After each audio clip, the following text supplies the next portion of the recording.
Shalom, queridos, graça e paz. Aqui é o Bispo John Kennedy e hoje nós vamos estar meditando em Romanos capítulo 9, versículo por versículo, para que possamos ter um entendimento melhor da palavra de Deus. Fique comigo até o final, eu creio que Deus irá falar tremendamente ao seu coração. Romanos 9, o verso 1 vai dizer o seguinte: o que eu digo é verdade, sou de Cristo e não minto, pois a minha consciência, que é controlada pelo Espírito Santo, também me afirma que não estou mentindo. Aqui no versículo 1, Paulo vai enfatizar aqui a seriedade da sua declaração, da sua autenticidade da mensagem de Cristo. E ele vai declarar que ele não está mentindo. Por quê? Porque o próprio Espírito Santo está confirmando isso na vida dele, no seu coração, que o que ele está pregando, a mensagem que ele está pregando é a verdade, é a palavra de Deus, é a mensagem do Evangelho, é a mensagem de Cristo. O verso 2 ele vai dizer: sinto uma grande tristeza e uma dor sem fim no coração. Aqui no versículo 2, Paulo vai expressar uma profunda tristeza ali no seu interior. Provavelmente ali essa tristeza está relacionada à situação espiritual do povo de Israel naquela época, onde eles haviam abandonado ou não estavam dando credibilidade à palavra de Deus. O verso 3 ele vai dizer: por causa do meu povo, que é minha raça, é meu sangue, para o bem desse povo, eu mesmo poderia desejar receber a maldição de Deus e ficar separado de Cristo. Paulo, como todos nós sabemos, ele é judeu, ele é da linhagem do povo judeu, do povo israelense ali. E Paulo está expressando aqui um desejo de sacrificar sua própria vida. Ele diz: olha, se possível eu pudesse ficar até mesmo separado de Cristo, para que o povo de Israel pudesse ser salvo, eu ficaria. Então ele está mostrando aí uma preocupação com a salvação do povo de Israel. Se dependesse dele, ele estava dizendo, se dependesse de mim para você ser salvo, o povo de Israel ser salvo, vocês seriam salvos. O verso 4 ele vai dizer, Romanos 9, 4. Eles são o povo escolhido por Deus. Ele os tomou seus filhos e repartiu a sua glória com eles. Deus fez suas alianças com eles e lhe deu a lei, a verdadeira maneira de adorar e as promessas. Aqui no versículo 4, Paulo vai destacar os privilégios e as bênçãos especiais que pertenciam ao povo de Israel. Ele vai dizer que esse povo inclui aí nessa questão dessas bênçãos a adoção como filho de Deus, a glória de Deus, as alianças que Deus havia feito com o povo de Israel, a lei e as promessas que Deus havia feito para o povo de Israel. Então, um povo privilegiado por Deus, onde Deus havia feito a eles promessas. O verso 5 ele vai dizer: eles são descendentes dos patriarcas e, como ser humano, Cristo pertence à raça deles. Que Cristo, que é o Deus que governa todos, seja louvado para sempre. Amém. Aqui no versículo 5, Paulo vai destacar a linhagem aqui do povo de Israel, a linhagem ancestral dos israelitas. E ele vai incluir nessa linhagem aqui Cristo, mostrando que Cristo, quando ele veio, que ele se fez homem, enfatiza aqui que Cristo também é da linhagem israelense, do povo judeu, e que Cristo é Deus e está acima de todos, que ele é o Deus todo-poderoso, que está acima de todo o povo israelense, e que Deus seja bendito e louvado, que Cristo seja adorado eternamente. O verso 6 ele vai dizer: eu não estou dizendo que a promessa de Deus tenha falhado. De fato, nem todos os israelitas fazem parte do povo de Deus. Aqui no versículo 6, Paulo vai esclarecer que a fidelidade de Deus e a eficácia da palavra de Deus não falhou. A palavra de Deus, a promessa de Deus não falhou, apesar de muitos israelitas não terem acreditado. E aqui Paulo vai fazer uma distinção entre o Israel ético, o Israel físico, e entre o Israel espiritual. Ele vai enfatizar que nem todos são descendentes do Israel físico, que são ali os verdadeiros, filhos espirituais de Deus. Vamos para o verso 7. Nem todos os descendentes de Abraão são filhos de Deus, pois Deus disse a Abraão: por meio de Isaac é que você terá os descendentes que eu lhe prometi. Isso é muito forte aqui o versículo 7, porque no versículo 7 Paulo vai continuar aqui a enfatizar a questão da filiação espiritual. Ele vai dizer que a filiação espiritual por Deus não é determinada pela descendência física, mas por causa da escolha de Deus. Então ele está dizendo que através de Isaac, não Ismael, Isaac, porque Abraão tinha 2 filhos. Teve Ismael, que foi o primeiro o filho, e o Isaac. E ele está dizendo que os descendentes espirituais que fazem parte da linhagem do povo escolhido por Deus vêm de Isaac, é o filho da promessa. Vamos para o versículo 8. Isso quer dizer que os que são considerados como os verdadeiros descendentes de Abraão são aqueles que nasceram como resultado da promessa de Deus e não os que nasceram de modo natural. Aqui no versículo 8, Paulo vai reforçar que essa filiação espiritual a Deus, ela não é baseada na questão da descendência física, mas sim na fé. Na fé em quê? Na promessa de Deus que Deus havia dado a Abraão. O verso 9 ele diz: pois quando fez a promessa, Deus disse a Abraão o seguinte: no tempo certo eu voltarei, e Sara, sua mulher, terá um filho.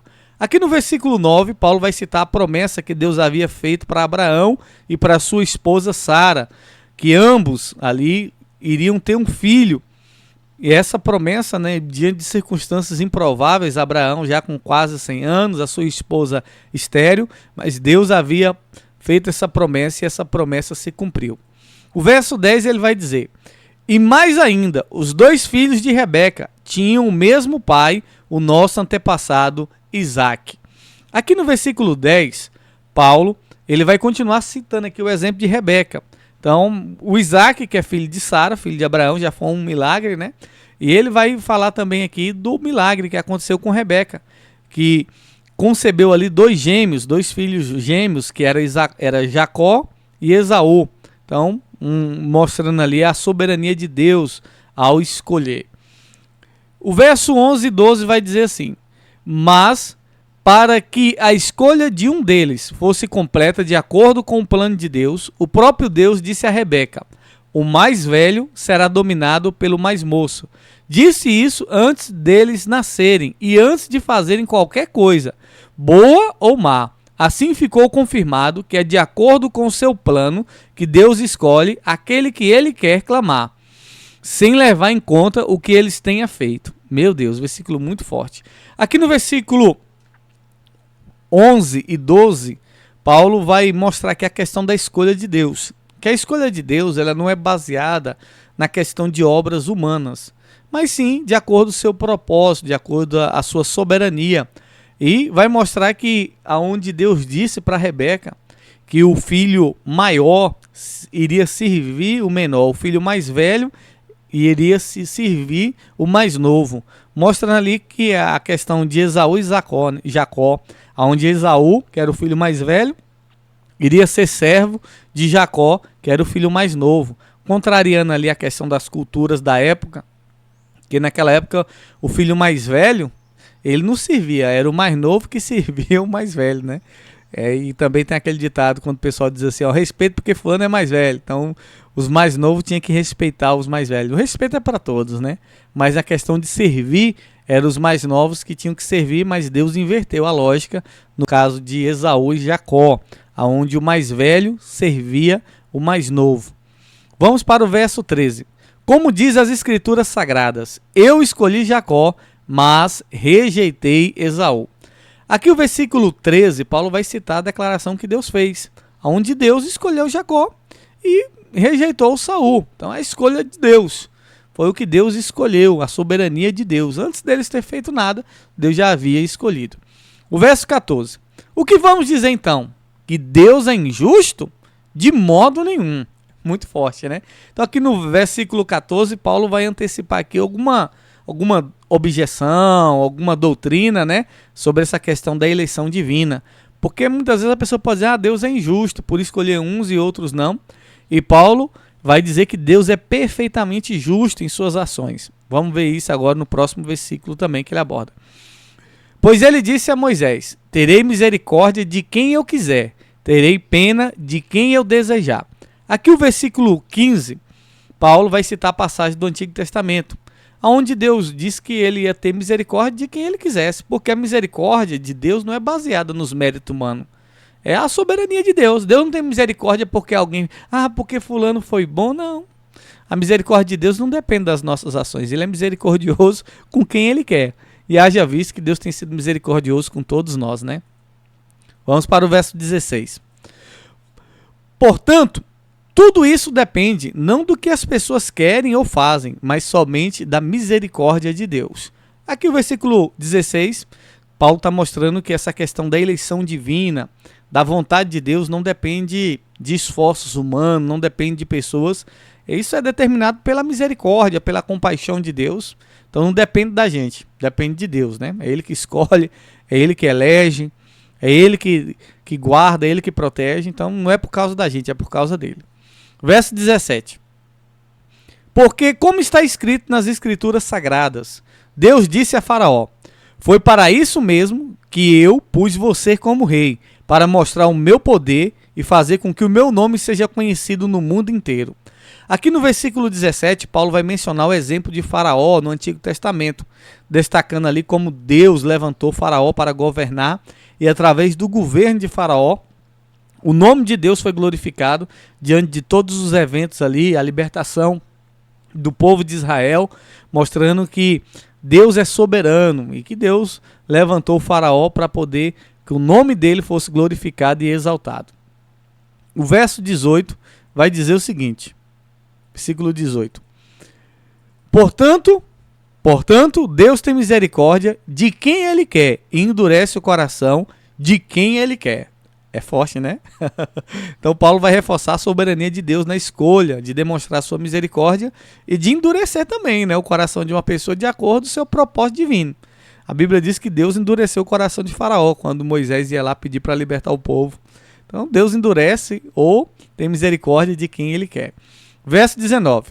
Algum de vocês vai me dizer, se é assim, como é que Deus pode encontrar culpa nas pessoas? Quem pode ir contra a vontade de Deus? Aqui no versículo 19, Paulo vai antecipar outra possível, né, dúvida, outra possível objeção de alguns. Perguntando, como é que Deus vai culpar as pessoas então, se tudo é conforme a vontade dele? Então Paulo aqui está preparando o terreno para discutir aí essa questão da responsabilidade humana diante de Deus. Vamos para o verso 20. O verso 20 ele diz assim: mas quem é você, meu amigo, para discutir com Deus? Será que o pote de barro pode perguntar alguma coisa a quem o fez? Por que você me fez assim? Isso é muito forte, né? Então Paulo aqui vai mostrar a limitação humana na questão do questionamento aos propósitos de Deus. E ele vai falar sobre a questão da comparação do barro, né? Será que o barro pode dizer assim, para quem fez ele, o pote de barro, ali a pessoa que faz o pote de barro, será que o pote de barro pode dizer assim, por que você me fez desse jeito? Por que você me fez um pote de barro? Então a gente não tem poder para poder discutir com Deus, a gente não entende os propósitos de Deus. Versículo 21. Pois o homem que faz o pote tem o direito de usar o barro como quer. Do mesmo barro ele pode fazer 2 potes, ou um pote para uso especial e outro para uso comum. Então Paulo está mostrando aqui no versículo 21 como é que Deus trabalha. Então Paulo está mostrando essa questão da analogia, da comparação do oleiro com a soberania de Deus. Então, a pessoa está lá fazendo pote de barro, daqui a pouco, não, em vez de fazer um, vou fazer 2 com o mesmo barro. E pode usar um pote para guardar coisas especiais e o outro para poder, né, ser um pote comum. Então, o pote de barro não pode questionar, por que você botou água naquele ali e em mim você não colocou nada? Ou você colocou suco naquele e colocou água no outro? Então, o pote de barro não questiona. Então, aí não cabe a gente questionar a soberania de Deus. Versículo 22. E foi isso que Deus fez. Ele quis mostrar a sua ira e tornar bem conhecido o seu poder, assim como suportou com muita paciência os que mereciam castigo e que iam ser destruídos. Aqui no versículo 22, Paulo vai destacar a paciência de Deus em relação aos vasos preparados para a perdição. Então Deus foi paciente com todos nós, principalmente com aqueles que mereciam ser jogados fora. E mostrar aqui o controle de Deus sobre a manifestação da sua ira. Deus ele tem um controle, Deus não é um Deus que desejou exterminar e acabou com tudo, não. Deus foi paciente, Deus foi misericordioso. O versículo 23 vai dizer o seguinte: Ele quis também mostrar como é grande a sua glória, que Ele derramou sobre nós, que somos aqueles de quem Ele teve pena e a quem Ele já havia preparado para receber a sua glória. Aqui no versículo 23, Paulo vai ressaltar que Deus deseja manifestar a sua glória, as suas riquezas nos vasos de misericórdia. E ele mostra aqui, né, que somos nós. E Paulo se inclui também nisso. Vamos para o versículo 24. Olha o que Paulo está dizendo. Pois nós somos aqueles que Deus chamou, não somente os que são judeus, mas também os não judeus. Aqui no versículo 24, Paulo vai se incluir como judeu e falar também que Deus escolheu os judeus e os não judeus para ele poder derramar a sua glória. Então Deus escolheu todas as pessoas para manifestar a sua glória. O verso 25. Isso é o que ele diz no livro de Oséias. Aqueles que não eram meu povo, eu chamarei de meu povo. A nação que eu não amava, chamarei de minha amada. Meu Deus, é forte demais. Aqui no versículo 25, Paulo vai citar uma passagem que está lá no livro do profeta Oséias e de Isaías também, para mostrar como Deus aí agora nos escolhe. Nós que não éramos escolhidos por ele, fomos escolhidos. Nós que não éramos amados, fomos amados. Gentios, a inclusão daqueles que não estavam inclusos, porque só era o povo judeu. E agora Deus estende para toda a raça humana, para todos os povos. O verso 26. E no mesmo lugar onde foi dito, vocês não são o meu povo, ali eles serão chamados de os filhos do Deus vivo. Eita glória, muito forte, né? Aqui no versículo 26, Paulo vai mostrar aqui, reforçando, como Deus naquele grande dia vai nos considerar como seus filhos, vamos ser chamados de filhos do Deus vivo, indicando que a salvação não é só para o povo judeu, é para todos, a salvação ela é para todos. O verso 27, Isaías disse a respeito de Israel, mesmo que o povo de Israel seja tão numeroso como os grãos de areia da praia do mar, somente alguns deles serão salvos. Aqui no versículo 27, Paulo vai citar Isaías para mostrar que o número do povo, os descendentes ali de Israel era grande, mas apenas o remanescente será salvo, apenas uma parte, destacando aí a soberania de Deus sobre a salvação do seu povo. O verso 28, pois o Senhor julgará logo e de uma vez o mundo inteiro. Aqui no versículo 28 está mostrando que Deus irá cumprir a sua obra de salvação, que é justa, perfeita e completa, mostrando que Deus em breve irá julgar toda a terra.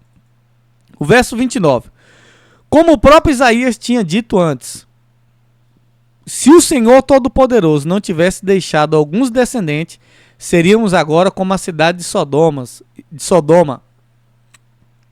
Estaríamos destruídos como Gomorra.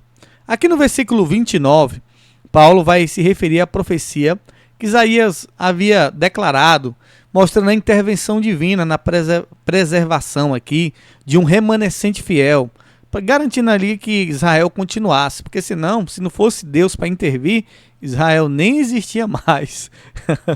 Ninguém ia ter descendente de israelita nem nada, se não fosse Deus para ter misericórdia deles. Verso 30. O que vamos dizer então? Vamos dizer isso. Os não-judeus que não procuravam ser aceitos por Deus foram aceitos por meio da fé. É forte, né? Então aqui no versículo 30, Paulo vai incluir os gentios, todos nós que não somos judeus, na salvação. Por meio de quê? Da fé.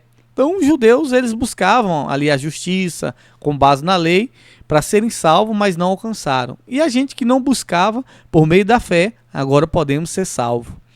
Verso 31. Porém o povo de Israel que procurava uma lei para ser aceito por Deus não encontrou o que estava procurando. É o que eu falei. Então o povo de Israel estava procurando ser aceito por Deus mediante a lei da justiça e não foram aceitos. Então Paulo está dizendo isso. Nós não procurávamos, fomos aceitos pela fé. E eles que procuram mediante a lei serem aceitos, não são aceitos. O verso 32. E por que não? Porque eles procuravam alcançar isso por meio das suas ações e não por meio da fé. Eles tropeçaram na pedra de tropeço. Então Paulo está dizendo, por que os judeus eles não alcançaram a salvação? Porque eles procuravam isso mediante as obras da lei, as obras das suas mãos, dos seus méritos próprios. E Paulo está dizendo que eles tropeçaram na pedra de tropeço. Quem é essa pedra de tropeço que Paulo está dizendo? É Cristo. Porque se por meio da fé eles tivessem crido e crer, eles serão salvos. Mas se não, Cristo será uma pedra de tropeço para eles. Verso 33 para finalizar. Como diz as Escrituras Sagradas, vejam, estou colocando em Sião uma pedra em que eles vão tropeçar, e a rocha que vai fazê-los cair. Mas quem crê nela não ficará desiludido. Muito forte. Então aqui Paulo está finalizando citando as escrituras sagradas, mostrando que Cristo é a pedra de tropeço para aqueles que não creem, mas aqueles que creem, Cristo é a rocha da salvação, é a segurança, e que essas pessoas não serão confundidos. Muito forte, né? Poderoso. Eu espero que você tenha entendido o que diz a palavra de Deus, eu espero que ficou claro para você. Compartilha com outras pessoas para que outras pessoas também possam ter um entendimento melhor da palavra de Deus. Nós estamos procurando explicar de uma maneira breve, versículo por versículo, para que você possa ter um entendimento melhor da palavra de Deus. Aqui é o Bispo John Kennedy, se inscreva no meu canal no YouTube, compartilhe as nossas mensagens. Que Deus abençoe e até a próxima oportunidade, se assim o Senhor nos permitir.